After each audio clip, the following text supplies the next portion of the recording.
I've been trying to figure out how we got to this point where it seems like the world is so much more evil than good. So I started digging, and like most often happens when a person is in search of truth, I ended up turning to the Bible. And I don't just mean the King James Version. I looked into the books that had been removed. I started to wonder about things like the voice in our head and our conscience and consciousness itself. When you first read Genesis, God speaks things into existence. He speaks to people. God is a voice, like an audible voice that is heard. And then I started to think about how Jesus could be the Son of God, but also God himself.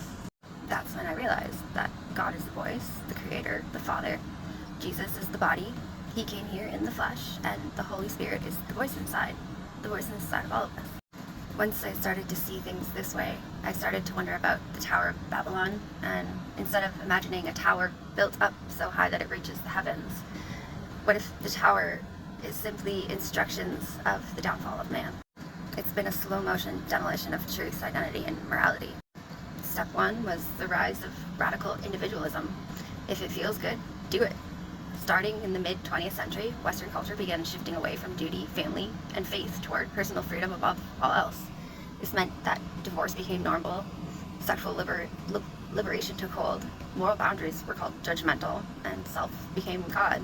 Suddenly, truths became whatever made you feel good, even if it made society worse.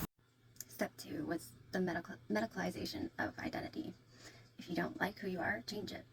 Doctors stopped being healers and became service providers. Medicine became cosmetic, commercial, and political. That's how we got cosmetic surgery for insecurity, liposuction for self-esteem, elective surgeries for gender, height, and even disability fantasies. No one was brave enough to say no anymore. Consent became the only ethical standard, not truth, not health, not long-term consequences. Step three is the victimhood economy. Your suffering gives you power. People started competing to be the most oppressed. Victim status became a currency, giving access to attention, sympathy, funding, and influence. This cancel culture, identity politics, manufactured oppression, emotional blackmail. The more marginalized you claim to be, the more serious the world had to take you, no matter how delusional or self-destructive. Step four was the death of objective reality. Truth is hate speech. We stopped being able to say what a woman is. We allowed people to cut off perfectly functioning body parts. Meanwhile, science was hijacked by activism, language was rewritten, dissent was censored. You're not allowed to say, no, that's not real anymore, because feelings are more sacred than facts. Step five is state-sanctioned destruction. We'll fund your death, but not your life. Canada now offers euthanasia for depression, but not affordable housing or trauma recovery. We pay for hormone blockers and surgeries, but not therapy, family healing, or spiritual guidance. This is where it all leads, a world where we sterilize the confused, amputate the healthy, and kill the broken.